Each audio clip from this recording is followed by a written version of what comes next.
Welcome back, everyone. I'm Sandy Rosenthal, host of Beat the Big Guys. And today I have a very special guest with me. We're from the same area of the country. We're both from Eastern Massachusetts. Her name is Michelle Bowdler. How are you, Michelle? I'm great. Thank you for having me. You are so welcome. I'm going to introduce you to our listeners who are from all over the country. Some of them may not have heard of you, but they will by the time we're done. Michelle Bowdler is a public health executive at Tufts University. The reason that I invited Michelle to be a guest on my show is because she is author of the award-winning book, Is Rape a Crime? A memoir, an investigation, and a manifesto. This amazing book, which I have read cover to cover, is longlisted for the 2020 National Book Award for Nonfiction, named a must-read book by Time Magazine and the Massachusetts Book Awards, and so many others. We don't have time to mention them all. Now, I do need to prepare my listeners. Ms. Bowdler was raped by two men in a home invasion in the Boston area in 1984. 20 years later, she learned that her rape kit was lost. This propelled Ms. Bowdler to national advocacy on the way sex crimes for too long have been blamed on the victims rather than the perps by the first responder police, and to expose the volume of untested rape evidence in this country. Again, welcome, Ms. Bowdler. Thank you very much for having me. And I appreciate everybody who's listening. And I appreciate that you're letting people know that we're going to talk about something that for some people is hard to hear. And I just want to acknowledge that trauma comes in all different forms. And sometimes it's surprising what sets off a memory. So take care of yourself. And we're going to have a conversation more about policy and about the ways in which we'd like to change our world a little bit in the way sex crimes and victims of sex crimes are treated. Thank you so much for letting us know about that. I really appreciate it. So again, this podcast is Beat the Big Guys, coaching our listeners on tackling problems in their own communities and letting them know how much power they actually have. Talk to us a little bit about your story and touch on where you can, how people can realize that they too have power and that they can do it. Okay, that's a terrific way to start. So what I would say is that I didn't know I had power back when I was first assaulted. In fact, I thought I had lost all my power, and it wasn't true. And what happened in Boston was there was a series of home invasions in 1984. And as a result, the Boston Sexual Assault Unit was formed probably 3 or 4 days after my home invasion was reported on the news. And the goal, presumably from the police, was to coordinate cases that had occurred in, Brookline, Allston, Boston, all right next to each other, but different police departments for each of those.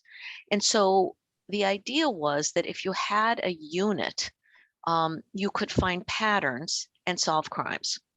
And so it was sort of ironic when I found this information out 30 years later that the unit that was created to help solve these series of home invasions had really let people down, and that I could do something about it when I was a professional and stronger and ready to go. So the book that I wrote and the process that I went through as the result of this trauma was to feel so impacted, like I was a different person a minute after it happened. Like there was the person before and the person after, which I think is a common experience. And it took me a while to recalibrate. And when I did, I went into the public health field and wound up working in a university where I was in charge of health and mental health and sexual assault prevention. And it really got me thinking about the ways that, so then I was in a position to say, are we doing right by students? Are we responding? Are we preventing?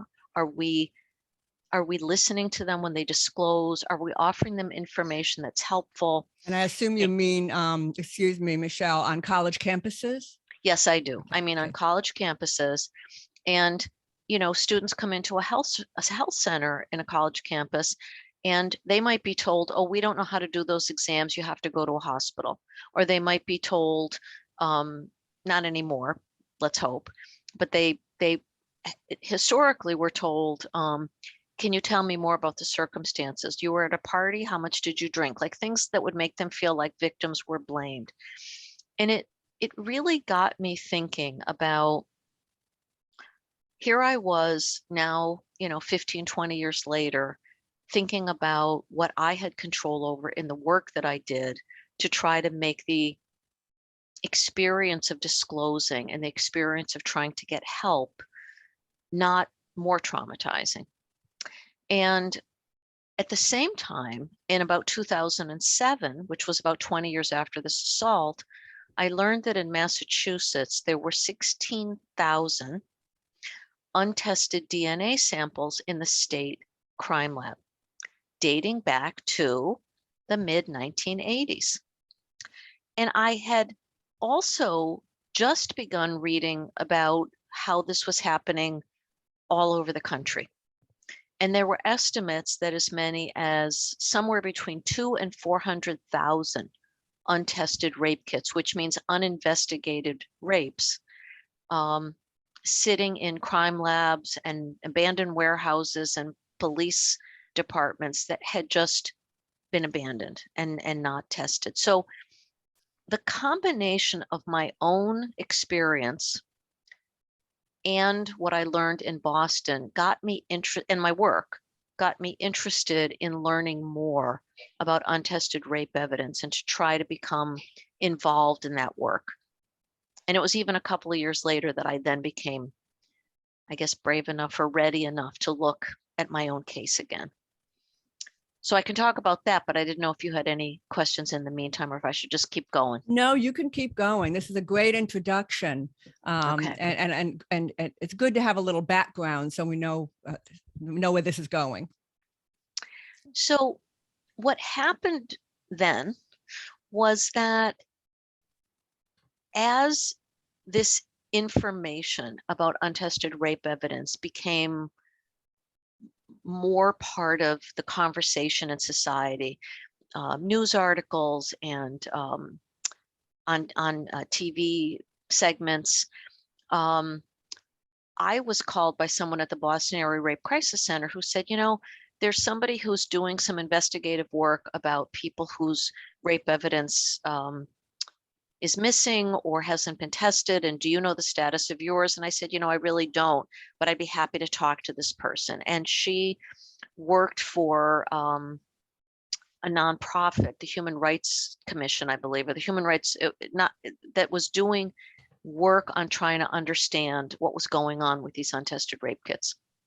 And I got invited at the time to the Department of Justice, which because there were cities that realized that they were going to be pushed into testing their old rape kits. And there were cities that once they started to test this rape evidence that was 20 years old or 25 years old, they were finding, and mind you, back then in 1984, DNA evidence wasn't great, but they could have then investigated 10 and 15 years later, and they just didn't. And they didn't even investigate cases in the late 90s, which they absolutely could have. And what we found when they started testing these kits in cities across the country, they found that there were serial perpetrators, which we know a lot of rapists are. And if there were 7 to 10 cases in, 95, 98, 2000, that those could have been prevented if they had done their jobs. And so I went to this Department of Justice roundtable and I met many survivors who had found out who their perpetrator was decades later. And they experienced both a sense of relief, because many of them were in jail because they were serial serial perpetrators and had been arrested for something else. Many of them had died, and some of them, I don't know that any of them were free, but it gave them a sense of knowing the name and knowing what happened. They didn't feel like they just were in a big void, wondering if anybody had ever done anything and still living in the trauma. And I did eventually, through getting some courage from getting to know them, decided that I wanted to learn what happened in my case. And I went to the Boston sexual assault unit after being told that all of the evidence in Boston, it was the state crime lab in Massachusetts that was so behind. The Boston crime lab was caught up, but my rape kit was missing. And they couldn't find it. And they said, well, your case was closed after 3 or 4 weeks. The last entry in the and it was a major crime. It was a violent felony where I was, almost, I could have been killed. And he just didn't investigate it at all. And so. And there's no reason why. There's no explanation. No, the detectives at the time speculated, and the speculation is actually kind of galling. The speculation was, a lot of those detectives were miffed when the sexual assault unit was formed because their cases were taken away from them. And, this guy was sort of old school, and we wonder if he just never turned it over because he was upset. And so I thought old school meant better, not half cooked. I know. I'm sorry, I don't mean to interrupt you. No, you're going great. Well, it is stunning to think that somebody's ego is more important than the experience of somebody who has been through something that is really unimaginable to people. Even to people who've been through it, it's unimaginable. The sad thing is those detectives, when they were guessing, they might have been right. Yeah. That's the sad thing. Yeah, they probably were, because it was never turned over to the unit. Mm-hmm. And so, I guess the purpose of this podcast, it's important that people don't leave it feeling like there's no hope and nothing's changed. And I don't want to leave them with that. So I do want to say that writing this book has been really important for both me, and hopefully I've heard from a lot of people who've been through this experience that said it would really mattered to have their experience named and to have their their experience in law enforcement validated. Michelle, why don't you just say that sentence again? Just start okay. Excuse me. Yeah. Okay. I've talked to a lot of people who have said that it has mattered a lot to them to have their experience validated, to not feel like they're alone, and to understand that their experience of confusion about whether they should go to the police, why it was hard for them to report, why they didn't report, what it felt like to be told that their case wasn't going to move forward because it wasn't likely to have a conviction, that all of that people often carry as their own shame doesn't belong to them. It belongs to a system that doesn't support victims and survivors of rape and sexual assault and sexual abuse. And I would say that I feel like one of the ways that I have felt like I have worked to make change is to speak out only when I could, not before, not to pressure anybody,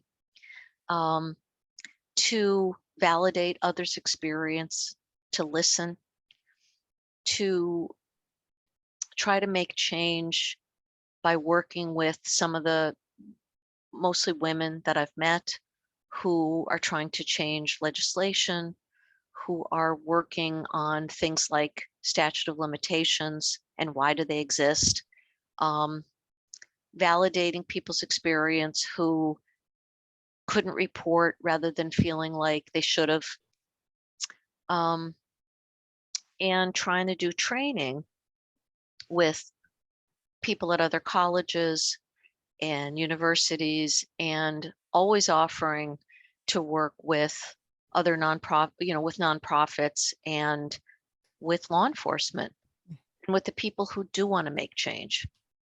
So, and the other thing that people say to me is, what can I do? And I always say, listen, validate people's experience if they're speaking to you. Don't rush in to say the first thing is, I'm so sorry this happened to you, which can often feel like there's a difference between me and you. And I think it's okay to say, thank you for telling me, as it being the first thing to say, as opposed to, I'm so sorry this happened to you. I mean, that can come if it feels like the right time, but thank you for telling me. I really feel like I want to hold that with trust and respect, and I really appreciate it. And I also tell people to vote, because people who write our laws and who choose judges, I talk a lot in my book about the things that judges have said to rape victims in court, and how really horrifying and hard it would be hard to believe it if you didn't read it yourself. And to think about taking action on and you can relate to this, Sandy. You can take action nationally, and you can also take action right in your community, and that makes a difference. Support local efforts, support nonprofits, vote, and work to make change. Write an article for your local paper.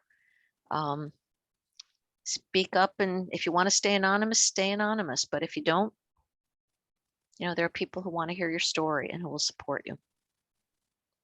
Well, thank you. That was really beautiful. And I am going to come out and say that I believe you've achieved a huge success by writing your book. Thank you. First, you wrote it. That alone was a lot right there, right? Yeah. Then you found a publisher, and that was probably very difficult as well. And most importantly, you put your story out there.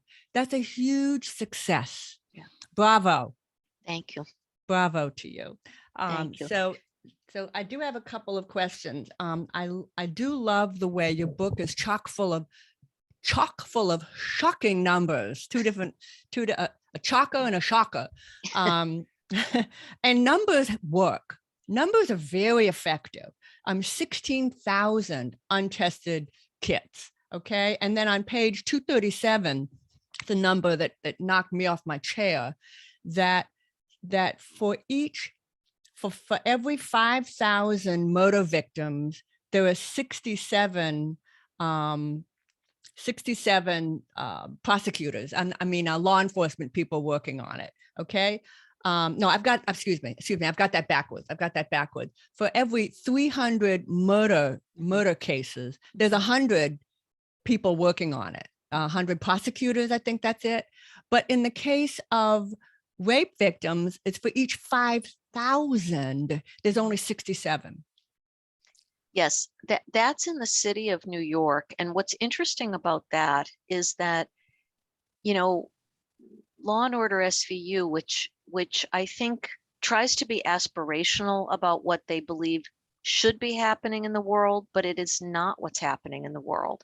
And so those numbers are specifically taken from the New York Sexual Assault Unit, which had a the Special Victims Unit, as they call it.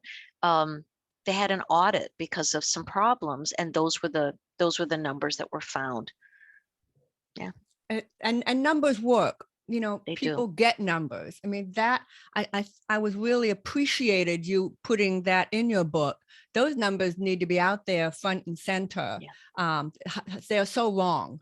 I mean, the entire book is wonderful. I don't mean to say only page 237. But I do want to applaud you for your use of numbers, but not so many numbers that we were overwhelmed by them. I thought it was just perfect. I found it interesting what you said about what the statute of limitations. Now, why do we have that? Especially with DNA evidence now that can work, 20, 30 years later, assuming that evidence hasn't degraded. So there's something right there that you can reach out for, that's a possible to reach for. But these are great questions. And one of the things I've learned is you don't have to know all the answer, just keep asking the questions. That's right. And actually, I want to say something about the research in the book. Sure. And if we have time, just about the process of writing the book in general. We're good.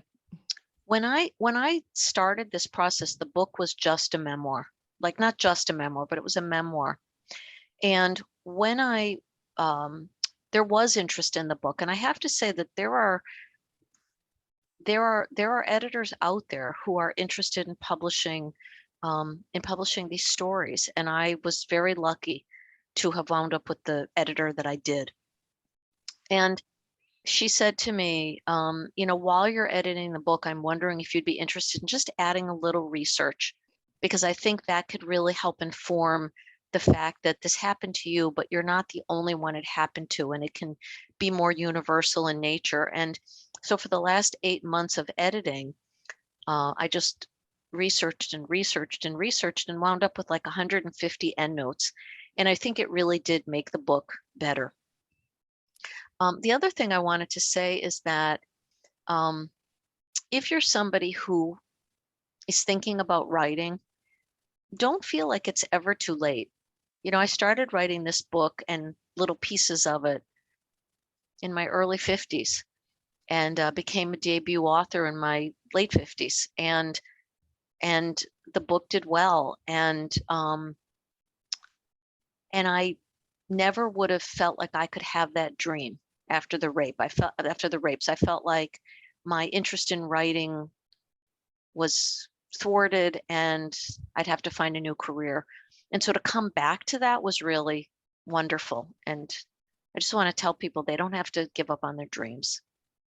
That's really beautiful. Absolutely not. And I'm going to expand on that just a little by quoting something that Michelle wrote on page 259.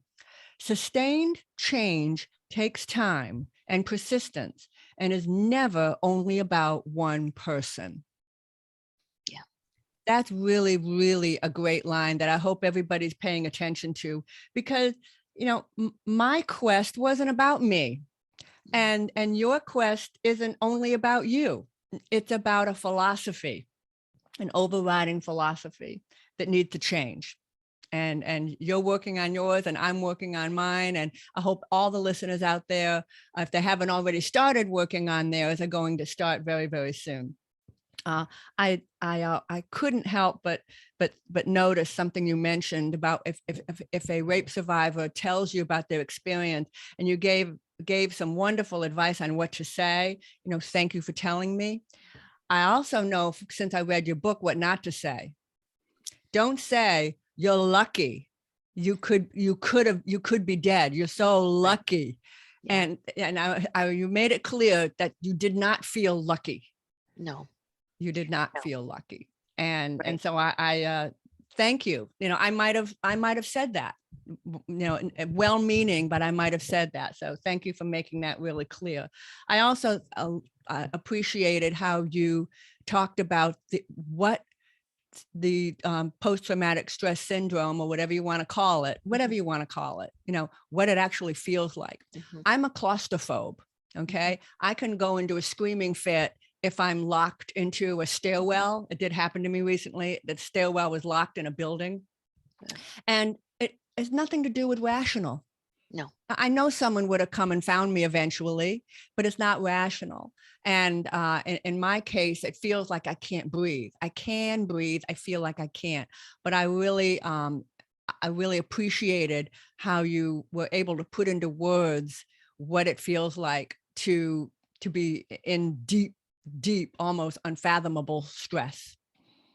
Yeah. And I think it's really important to normalize those feelings, because there are books that have been written, like The Body Keeps the Score by Bessel van der Kolk, and Trauma and Recovery by Judith Herman.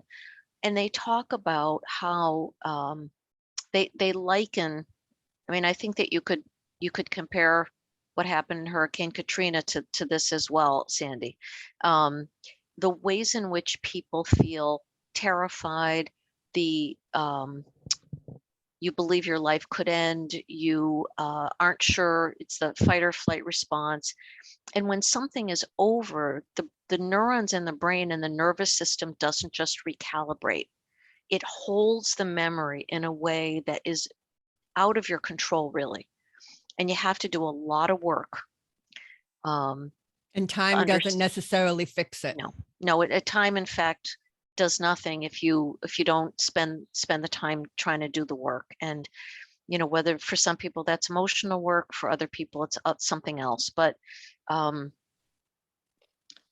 you don't need to feel ashamed that you're having a response to something. It's like, it's like a wound, and the wound doesn't just heal because time goes by all the time. So I want people to be nice to themselves and practice self-compassion. Is there anything else that you'd like to share with our listeners? We're just about running out of time, but I just wanted to make sure if there's anything else you feel like you should say. I do want to say just one other thing. I was listening to an interview the other day. It was Martin Luther King Jr. Day, and they were talking to somebody who I think had marched with him, and they said, what would he think about what's going on right now with voting rights? And the person said, well, he would be very disappointed, and he would also be working. And when I think about social justice, and I think about issues like racism and, well, this really, there's nothing you can really compare to the horrors of racism, but the ways in which we work on something and we think, oh, good, now that thing is better. And people who've lived a lifetime will say, don't get lazy, don't give up. You've got a lifetime of work ahead of you, and so will your children and your grandchildren, because injustice has a way of popping up again, even when we think we've done all the work. So that's not for people to be discouraged, but to say that just because things aren't fixed doesn't mean there's no use in fighting, and there's no use in working hard. And there are people out there who want to work with you to make our world better. That's beautiful. And the timing is very good. Michelle, if anybody would like to get in touch with you, either to find out what can they do, or just because they'd like to get to know you, how would you suggest they get in touch with you? So my website is michelle-bowdler.com. It's really simple. I'm on Twitter, Instagram, and Facebook. You can follow me. My book is available everywhere, and the paperback is out, and it's also on Audible. And if you're interested in it, I'd love for you to take a look. And also, if you'd like to reach out and let me know what you thought about it, or you want to just tell me what you're doing, I think there's a place on the website to just fill out, and I would get that. And I highly encourage everyone to do that. Not only is this a powerful story, but it's written by a powerful writer, a really good writer. I wish I could write like Michelle Bowdler. Thank you again, Michelle, for joining me. And I hope all of you enjoyed this episode. Make sure to subscribe, rate, and review this podcast on all of your favorite platforms. And remember, no matter who you are, you can beat the big guys. Thank you. Okay, stay with me.